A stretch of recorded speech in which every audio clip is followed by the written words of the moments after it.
Hello, this is Nick995. For this video, no, this is gonna be part three. The other video I had to cut short because my camera fell, so that's why it was it's like it kind of seemed like I was gonna do something else, and then the video just cut because the camera fell down. So, anyways, for this one, it's a video game ballot number 3. So this one I'm gonna get probably a 2 or 3 comparisons in here. And if you're watching this, you guys don't like, comment, subscribe. Watermark somewhere down there. Please, I press on that. Okay. Anyways, comparisons could be cross-genre, cross-platform. So, anyways, really selection number 5 because this is video part 3.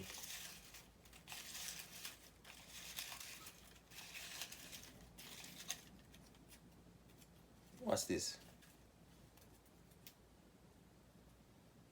Amazing SpiderMan. Amazing SpiderMan.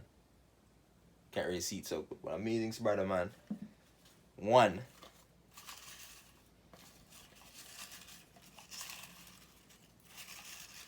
They're falling out.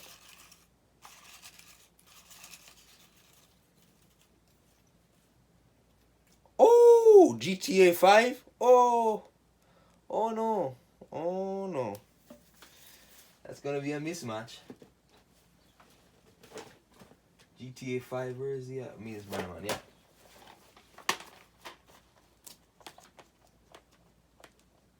So, open world games, both open world games. Let's start out now. Sense of purpose. On overall immersiveness, I felt way more immersed in this one than I did this. Even though the story in this is not bad, there's a story. Come on, if you're comparing any game story to GTA 5, it's gonna it's gonna fall short because the GTA 5 story, it's so many layers to it. There's so many character development, and there's so much layers. There's a lot to it. Where this is basically your typical superhero story, but with some twist to it.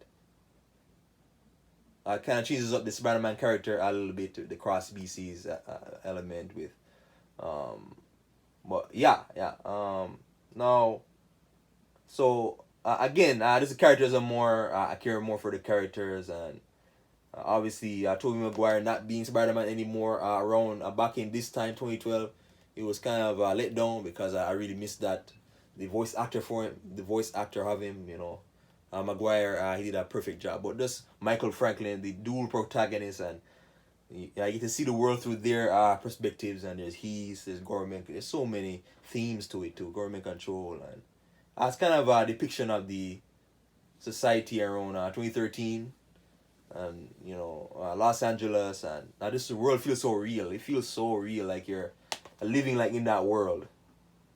This one feels more bland. It feels more bland. Spider-Man PS4 2018 does a way better job of the open world. Now, upgrades. There's no upgrades in now a hard category because there's not really any upgrades like in either game. There is in this one, but this one you basically upgrade. Or let's say if you have $2 million, you get to buy a business already, and then you eventually get to expand on it. But there's no upgrade. It's just you mainly. The more you explore, the better cars you'll find, or the more you explore, you'll find. Like you will have more money to buy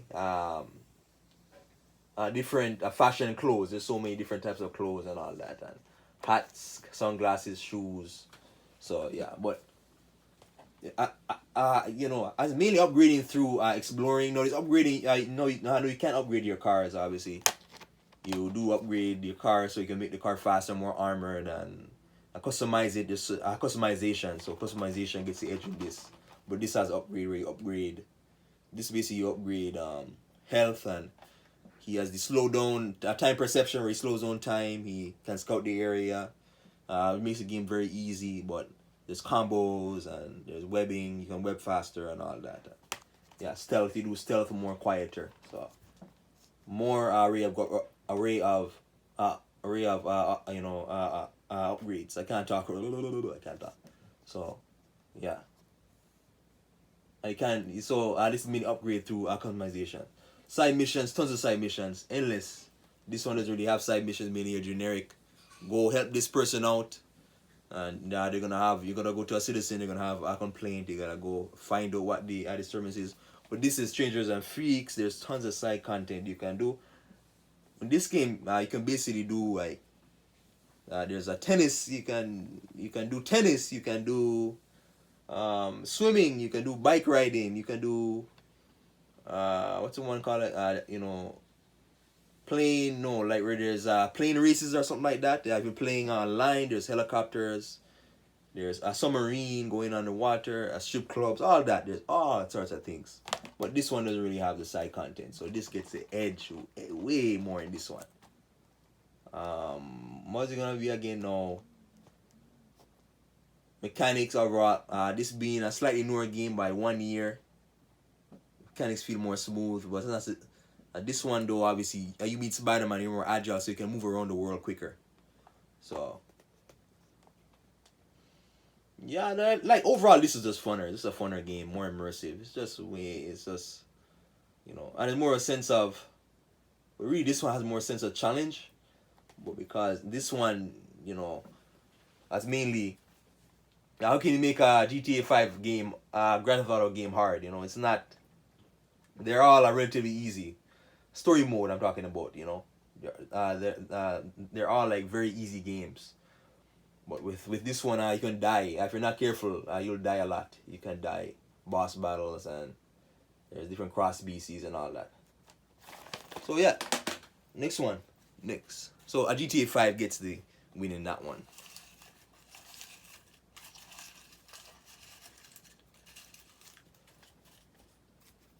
Wolverine Origins. And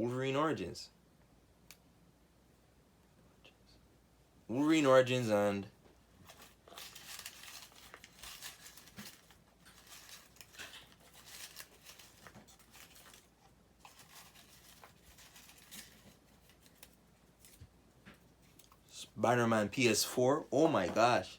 What are the chances we get two what do you call it again? Superhero games. X-Men Wolverine Origins, SpiderMan PS4. Man, I'm gonna start doing like this. My neck's killing me. So, action adventure exploration. This is full on open world. There's a way more to see in this. So, Spider-Man PS4, in my opinion, is a better game. Now, let's start off sense of purpose and immersion. This is probably the best Spider-Man story that you'll find. I'm talking about a Spider-Man story that's not in comic book form. So basically any Spider-Man story like movies or animation. This is one of my favorite, in my opinion, that's probably the best Spider-Man story. Told like on screen, This is mainly tied to the X-Men Wolverine Origins. You guys know the controversy behind it. Where it fell flat. I didn't really care for the characters, and it they don't really know much about the comic book characters about the X-Men and Deadpool, blah, and all that. Sabretooth. So yeah, it being tied to the story of the movie, but it does expand on it. Expand on certain areas. It does show new characters and all that. So overall, though, difficulty. No, I'm going back to a sense of purpose. The sense of purpose goes to this immersiveness. You really feel like Spider-Man. You really feel like Spider-Man. The whole world reacts to you that way, and his story. You get to feel. I really get that feeling that you're Peter Parker. It's the Peter Parker Spider-Man, and he has to balance his life. There are all sorts of he has to do like science projects and pay the bills and be Spider-Man and all that. Now difficulty. This is a harder game. This is easy, very easy game. Even if you play like on the hardest difficulty, unless you're fighting bosses, this game is super easy. This one you'll die a lot if you're not careful. even though he has a healing ability, your health will drain down fast. There's these grenade launchers that do a lot of damage. They'll do a lot of damage to you. If you're not careful, your health will just drain down quickly. So, and you got these massive ass behemoths that can kill you and can take out so much health in one hit. So you gotta be very careful. So side mission, side content. Now this doesn't really have much side content, but you can explore. There are a few collectibles, and there's the extra arcade mode where you fight yourself, a different version of yourself, and he has the same powers as you. That's pretty cool. It's practicing to block and parry and use your rage. I went to use your rage mode. This is tons. It's tons of side missions, and like it brings in extra SpiderMan villains like Tombstone, and it kind of throws a nod at Green Goblin as well. But yeah, again, there's tons of collectibles too. You guys know there's the Spider-Man backpacks where he has these backpacks. They're stashed away years ago, all throughout the city, and then throughout every backpack he has certain. There's different collectibles inside of them, where there'll be like sort of a spider pluff toy, or some sort of a recorder, or some sort of textbook, or something like that. A snow globe, man. There's a landmarks that you take picture of. There's so many of these, and yeah, there's tons, and there's enemy bases too as well, which you can approach stealthy or just going hand-to-hand combat and all that. You can really choose, and yeah, with a stipulation, so replayability adds more to the replayability, and so since the purpose mechanics is being a newer game, gonna have better mechanics, controls feel more fluent. An overall funner game. This is funner. Right? This is more difficult. Upgrades, tons of upgrades between both games. Tons. This one I would say has more upgrades, and it's better for the, because it's super hack and slash, or very hack and slash oriented, very. So it's like playing a God of War, the old Devil May Cry games, where it's very hack and slash oriented, and so you're upgrading to get more combos and to improve your health and rage meter. Where this one you're upgrading to a same idea, but you upgrade.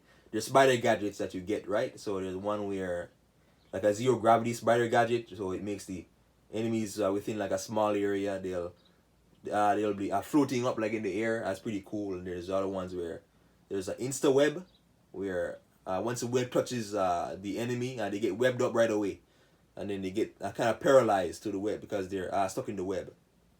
There's there's a little spidey drone, so you upgrade these, and then they upgrade duration and damage and all that. And now skins, this doesn't have many skins. This has way more uniforms. You're looking at about 15 uniforms for Spider-Man, plus I think 3 because the DLC. There's one free one as well. That's 18, almost 19 different skins.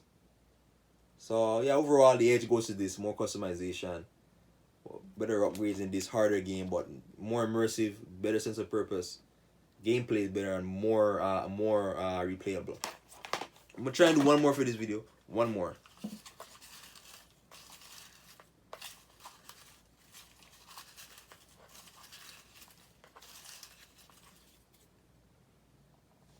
SOCOM 2.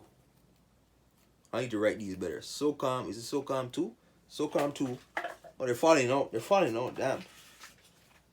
SOCOM 2. And oh my god. Wait, did I use that one already? Okay, never mind. Hold on. Okay.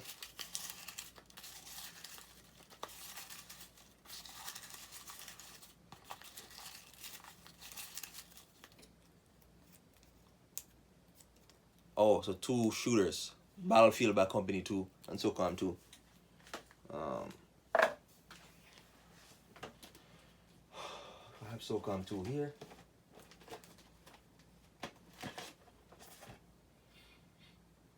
Where did I put Bad Company 2? Bad Company 2. So 2 shooters. Third person, first person, older game. They're almost 10 years apart.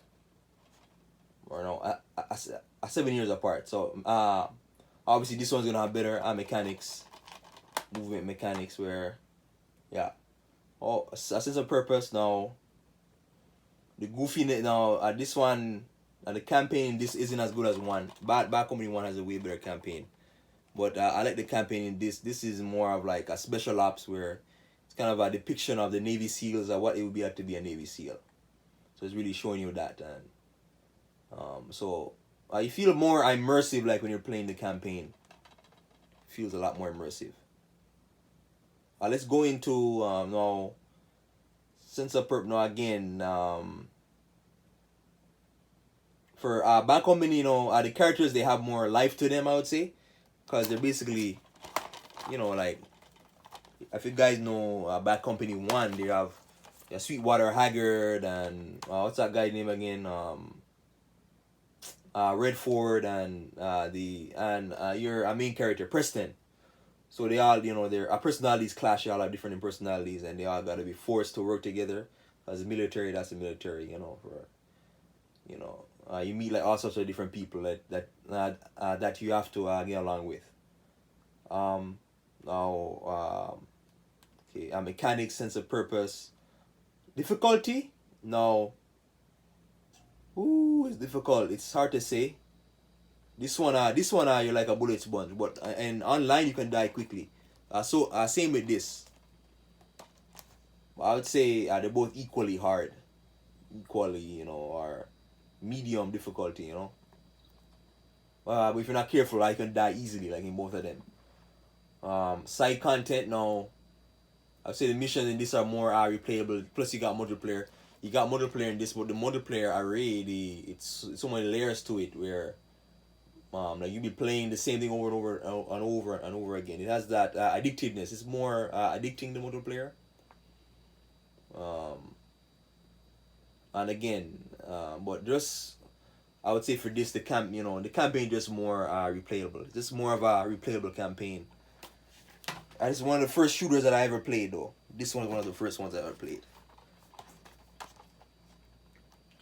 Now, both are really really fun games. This one, I'm improving on the mechanics of the first game, but I feel like the maps weren't as good as in the first game. The first game maps were better, but where you look at this, the missions in this were better than one.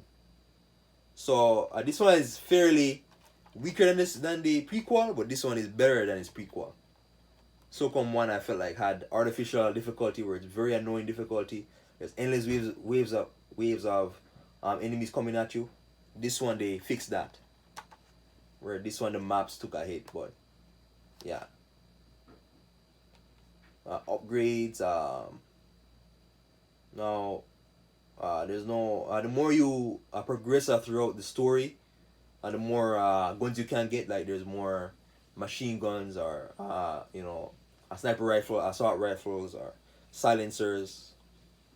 This one mainly same thing. You progress in multiplayer. Yeah, you get more access to different weapons and all that. So yeah, overall, hard to say, but I'll give the edge to this.